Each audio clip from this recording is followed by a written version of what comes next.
गोली चलने की आवाज हाल ही में सबको सुनाई दी थी। वो किसी को नहीं लगी थी, बल्कि हॉस्पिटल की एक विंडो पर लगी थी। हालांकि इसके बाद वो स्नाइपर वहां से भाग गया था, लेकिन रोहित मारवाह काफी चौकन्ना हो चुका था, क्योंकि अब्दुल ने उससे सब कुछ बता दिया था। अनीका अभी तक हॉस्पिटल से निकल चुकी थी और बिल्कुल सुरक्षित थी।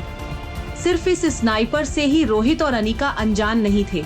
एक किस्सा और था जिसके बारे में दोनों को कानों कान खबर नहीं थी।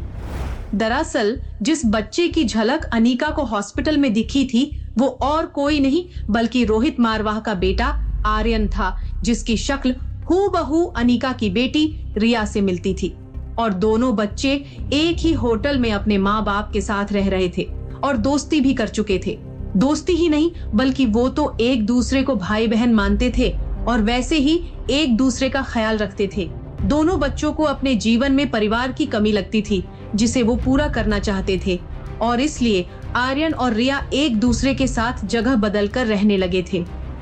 रिया कभी आर्यन बनकर रोहित के साथ रहती, तो वहीं आर्यन अनीका के साथ रिया बनकर। अब देखना ये था कि यह सिलसिला कब तक चलने वाला था, और पहले ही आर्यन के जीवन में मुश्किलों की कमी नहीं थी, क्योंकि कुछ ही दिन पहले रोहित का कजिन धीरज उसे ले जाने के लिए अपने आदमियों के साथ आया था। रोहित के परिवार वालों का यह कहना था कि आर्यन उनके परिवार का हिस्सा नहीं है और उसने रोहित की दादी को धक्का देकर सीढ़ियों से गिरा दिया था, जिसके कारण आज वो हॉस्पिटल में है।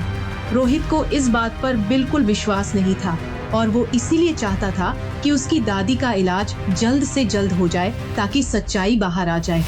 वहीं दूसरी तरफ अनिका भी हैरान थी जब उसे उसके अतीत से जुड़ा एक फोन आया। क्या मेरे मामा मामी? हाँ, और वो हमसे मिलने घर आ रहे हैं। लेकिन इतने सालों बाद क्यों? मैं ये सब नहीं जानता, बस तुम घर आ जाना टाइम से। ठीक है, मैं आ जाऊंगी। कॉल रखते ही अनिका के मन में कई सवाल उमड़ने लगे। अनिका अपनी माँ के परिवार वालों से कभी नहीं मिली थी, लेकिन सालों बाद अचानक उन्हें अनिका की याद कैसे आई? अनिका के मन में इस नए रिश्तेदार को लेकर डर था, तो वहीं कोई और भी था जिसे अनिका से भी ज्यादा डर लग रहा था। क्या तुम्हें यकीन है कि वो लोग अनिका के रिश्तेदार हैं?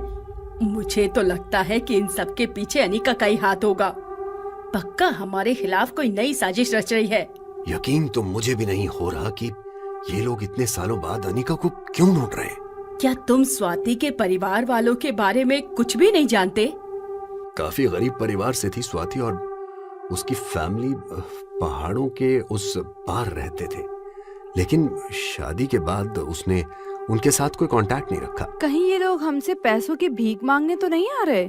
वैसे वो कह तो रहे थे कि अनिका के मामा बीमार हैं और इस वक्त हॉस्पिटल में एडमिट हैं। तो ये बात तय है कि वो भिखमंगे पैसों के लिए ही आ रहे हैं। देखिए, मैं पहले से ही कह देती हूँ, खबरदार उनको एक भी पैसा दिया तो। तुम तो ऐसे बोल रही हो जैसे कि मैं तिजोरी खोल के उनके सामने रखने वाला हूँ। लगता है आ गए भिखमंगे। जहाँ एक तरफ अनिका के मामा मामी के स्वागत के लिए कामिनी दरवाजा खोलने के लिए आगे बढ़ी, तो वहीं दूसरी तरफ अपने स्वीट में वार्डरोब का दरवाजा खोलते हुए आर्यन रिया को दिया हुआ प्रॉमिस पूरा करने के लिए फ्रॉक ढूंढने लगा। मैंने तो उसे यहीं छुपाया था, लेकिन अब मिल क्यों नहीं रहा? क्या नहीं मिल रहा है? डैड, आप कब आए? मैं तो अभी आया, लेकिन तुम क्या ढूंढ रहे हो? वो मैंने एक ड्रेस यहाँ रखी थी, लेकिन अब मुझे मिल नहीं रही। बेटा, वो ड्रेस तुम्हारे लिए नहीं है, इसलिए मैंने उसे किसी और को दे दिया जिसे उसकी जरूरत है। आप मेरी चीजों को मुझसे पूछे बिना किसी और को कैसे दे सकते हो? आप ही ने सिखाया था ना, दूसरों की चीजों को विदाउट परमिशन हाथ नहीं लगाना चाहिए। No wonder why mama hates you. तुम्हें ये सब किसने सिखाया Aryan? I hate you dad. आज मेरे दोस्त ने एक पार्टी रखी है, तुम मेरे साथ चलोगे ना? यस ऑफ कोर्स, हम सब जाएंगे। क्यों आर्यन? आर्यन के चेहरे पर कोई भी एक्साइटमेंट नहीं थी, उसे बस रिया का प्रॉमिस तोड़ने का दुख था। वहीं दूसरी तरफ मामा मामी के स्वागत के लिए कामिनी ने दरवाजा खोला और सामने खड़े इंसान पर कामिनी की नजर जैसे ही पड़ी, वो हैरान रह गई। तो तुम? क्यों दरवाजा खोलते ही कामिनी हो गई हैरान।